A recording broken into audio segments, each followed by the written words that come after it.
Hello everyone, मैं आपका Musayyib sir. आज मैं एनआईटी श्रीनगर आया हूँ, लेकिन मेरे साथ इंजीनियर साहब नहीं, डॉक्टर साहब है। ये मेरे स्टूडेंट थे 2023 में परेपुरा में।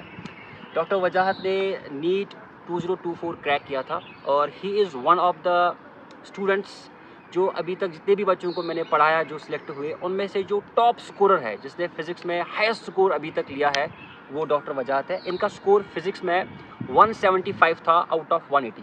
सो he is the topper of physics in Kashmir I guess. बहुत कम बच्चे इतना स्कोर ले पाते हैं फ़िज़िक्स में, 180 में से 175। तो डॉक्टर साहब, आप बताइए कि आप उन दिनों, अभी तो आप भूल चुके होंगे कि कैसी प्रिपरेशन जा रही थी आपकी। सो थोड़ा सा आप बताएंगे कि अभी आपकी क्या स्ट्रेटजी थी, तो किस तरह से आपने ये स्कोर जो है अचीव किया था। अस्सलाम वालेकुम सर। वालेकुम सलाम। आपके सामने मैं क्या बोलूँ, आप मेरे टीचर हैं। नहीं, आप कुछ भी बोल सकते हो। जब स्टूडेंट्स सबसे पहले जो सबसे फर्स्ट थिंग जो आपको कंसिडर करनी है वो है मुसैब सर की एडवाइस। वो जो ये बोलेंगे उनको आपको ब्लाइंडली फॉलो करना है।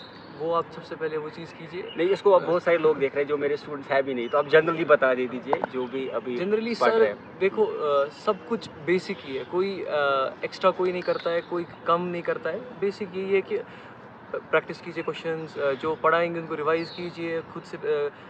कौन सी बुक थी बुक भी भूल गया। वो कौन सी थी? वो एररलेस फिजिक्स थी एक, जो मैंने की थी सॉल्व। और मैंने एच.सी. वर्मा एच सी वर्मा भी की थी ट्राई उस टाइम पे। नीट के लिए तो ज़्यादातर एररलेस फिजिक्स में ही ये था, और वो एनसीईआरटी फिंगर टिप्स वगैरह आप असल में कर रहे थे मॉड्यूल्स वहाँ पे, राइट? जो मॉड्यूल से देख लेते ये हाँ। मेरे डीपीपीज और मॉड्यूल्स देके आता था और बहुत कुछ कर लेते थे उस टाइम पे। वजाहत, आपके बारे में मैंने सुना था उन दिनों कि आपका जो 9th-10th था तो उसमें आप उतने शाइन नहीं कर रहे थे। आप एक वो स्टूडेंट थे जो बिल्कुल पढ़ाई में पीछे था 9th-10th में, लेकिन अचानक से आप 11th में मैसी, फिर 12th में सर ये दिखाओ, ये दिखाओ, ये दिखाओ, अचानक से आपने ये कर लिया। तो हाउ, कैसे? सर इसका बस यही है, ये सारी पेरेंट्स की दुआ, अल्लाह ताला का सबसे पहले ये था।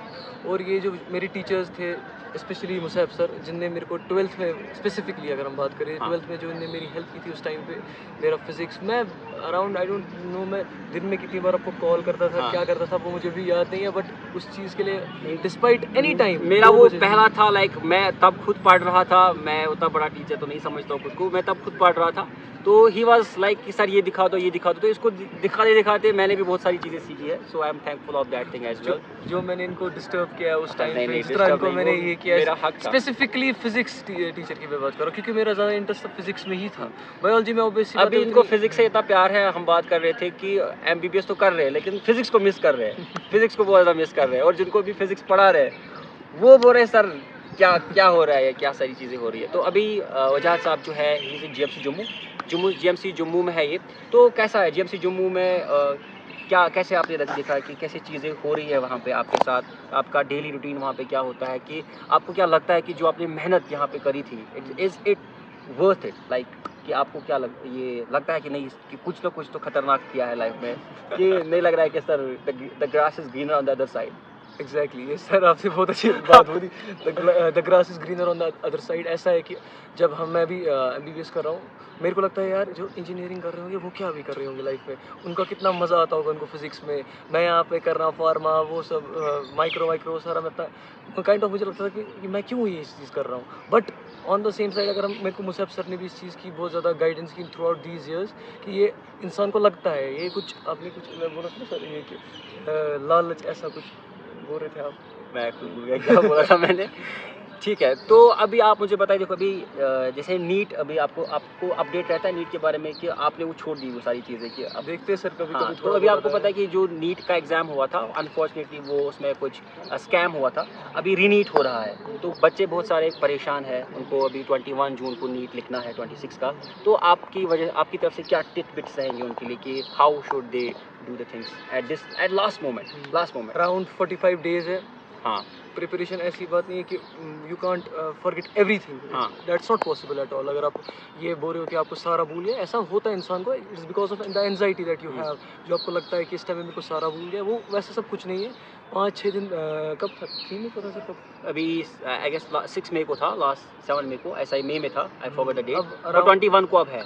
So around 1 month and 14 days. हाँ 2-3 दिन इंसान हो जाता है थोड़ा एंजाइटी के साथ, ये हो जाता है थोड़ा बहुत, लेकिन 2-3 दिन के बाद आपको क्या करना चाहिए, जो 30-35 डेज है ये, इनमें हर दिन जैसे आप पहले करते थे बिफोर 1 मंथ हाँ of the exam, after the 1 month of the exam बराबर सेम वही चीज़ इनको कंसिडर करना है कि जो पुराना नीट हमारा हुआ that was just like a mock हाँ, मॉक exactly, टेस्ट है ना, तो exactly. अभी इसके बारे में करना है।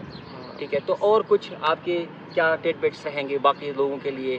क्या उनको फिजिक्स की तरफ ज़्यादा जाना चाहिए कि जो ये नीट वीट कर रहे हैं लोग उसके पीछे ज़्यादा जाना चाहिए? डिपेंड करता है एंटायरली कि आपका शौक किस में है, हम्म, आपको जो अच्छा लगे वो करो, हम्म, बट लेकिन जो कर रहे हो उस पर अपना 100% दो, 100%। वो चीज़ है।